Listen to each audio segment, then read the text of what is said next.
السلام عليكم، كل سنة وانتم طيبين ويجعل ايامكم كلها سعادة وراحة بال.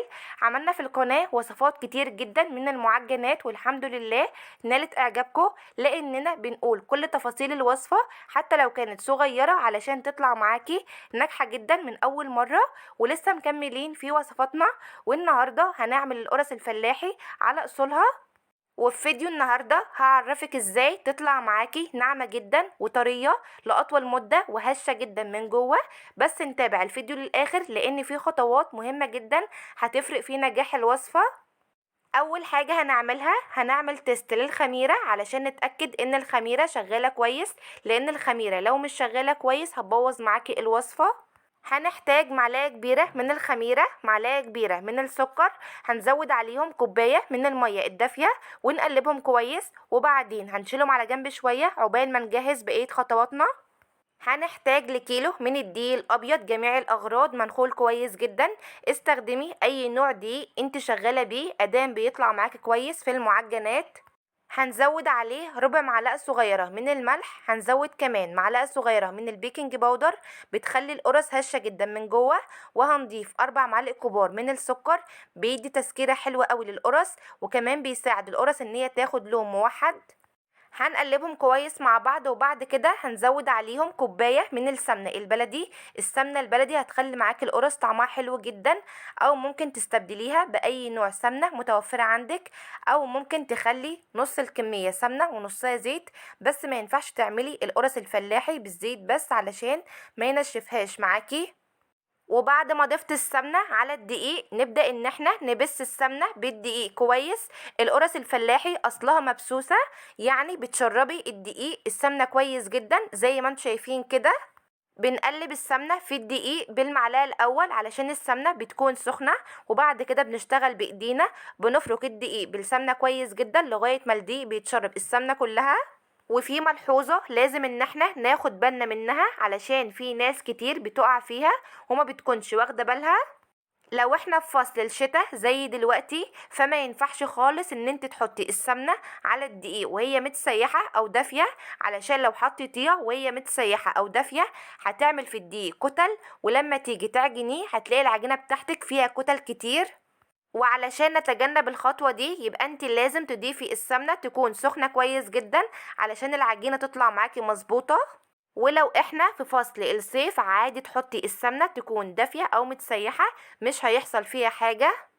بعد ما شربنا السمنة في الدقيق كويس هنزود عليها الخميرة بعد ما اتأكدنا ان هي شغالة كويس، ونقلب الخميرة في الدقيق. ونبدأ بقى نشوف اللبن اللي هيظبط معانا الطعم ويطر معانا القرص الفلاحي، يعني اللبن الرايب. اللبن الرايب هيديها طعم حلو قوي، وكمان هيخليها طريه جدا معاكي. طيب لو ما عندكيش لبن رايب ينفع تستبدليه بالخض بتاع اللبن وهيطلع كويس جدا معاكي، او ممكن تعمليها بحليب بس هتزودي عليه كوبايتين 2 من الزبادي علشان يخلي الطعم معاكي كويس. زي ما انا عامله، انا مستخدمه حليب وضفت عليه كوبايتين من الزبادي وقلبتهم كويس مع بعض. او لو مش حابه تضيفي زبادي على الحليب هتزودي عليه معلقة كبيرة من الخل، هتفصل عندك اللبن. وما ينفعش تعجني بلبن حليب علشان ما ينشفش معاكي القرص، وبندفي اللبن علشان ينشط معانا الخميرة علشان احنا في فصل الشتاء. ومقدار اللبن اللي انا ضفته كوبايتين من اللبن عليهم كوبايتين من الزبادي، واثناء العجن لو العجينة احتاجت لبن هزود لها. وبنعجن العجينة لمدة 10 دقايق لغاية ما تكون عجينة ناعمة وطرية وبتلزق في الايد، وكل ما كانت بتلزق معاكي وطرية شوية بتطلع بعد التسوية طرية جدا. وبعد ما لميت العجينة حسيت ان العجينة يابسة شوية فزودتها ربع كوباية من اللبن وهرجع عجينها تاني. بس لو انتي اول مرة بتعمليها يفضل ان انتي تنزليه باللبن تدريجي علشان انواع الدقيق بتختلف في شربها للسوائل، في دقيق بيحتاج سوائل وفي دقيق لأ. وكيلو الدقيق اخد معايا كوبايتين وربع من اللبن. وكده تكون العجينة اتعجنت كويس جدا معانا، وشايفين العجينة قد ايه ناعمة وطرية. نلم بقى العجينة ونغطيها ونسيبها تخمر. مدة التخمير من ساعة الا ربع ساعة على حسب المكان والجو عندك. وعقبال ما العجينة تخمر هنجهز بقى الحشوة اللي هنحشي بيها القرص. هنعملها بحشوة العجوة. هنحتاج لنص كيلو من العجوة، هزود عليها معلقة كبيرة من السمنة ومعلقتين كبار من السمسم، وينفع تستغني عن السمسم. وهنرفع العجوة دي على النار لمدة دقيقتين علشان تطرى معانا شوية، وبعدين نبدأ ان احنا نعجن العجوة بايدينا لغاية ما تطرى معانا. وهناخد قطعة صغيرة من العجوة ونعملها على شكل كورة صغيرة،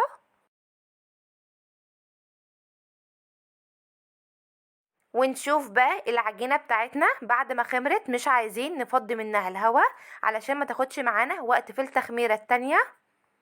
نبدأ نقطع العجينة لكور صغيرة او كبيرة زي ما انت عايزة. انا هقطع كل كورة من دي هتكون قد البيضة، ولو بالميزان هتكون 60 جرام. وبعد ما هنخلص كل تقطيع العجينة هنغطيهم بكيس تلاجة او بستريتش علشان الوش بتاعهم ما ينشفش. وعلى طول وبدون اي انتظار نبدأ باول واحدة احنا عملناها، هتكون خمرت معانا شوية. هناخد قطعة من العجين وبعدين نقلبها على الجنب التاني ونفردها. بس وانت بتفرديها خلي السمك بتاعها يكون متوسط، يعني ما تكونش رفيعة ولا تخينة علشان تطلع معاكي مظبوطة. وبعدين هناخد قطعة من العجوة ونفردها بايدينا علشان لما نحطها في القرصة تكون متوزعة كويس. وبعدين هنلم القرصة ونقفلها كويس ونبرمها تحت ايدينا علشان الوش بتاعها يكون متساوي. وبعدين نفردها بايدينا ونخلي السمك بتاعها يكون متوسط علشان تطلع معانا طرية، ونساوي الحروف كويس. وبالسكينة نعمل فيها فتحتين اتنين هتديها شكل كويس، ولو مش حابة ممكن تسيبيها زي ما هي. وهنعمل كمان واحدة بنفس الطريقة، وهناخد القرص دي ونحطهم في صاج ما يكونش مدهون اي مادة دهنية، لان القرص فيها السمنة بتاعتها فمش محتاجة.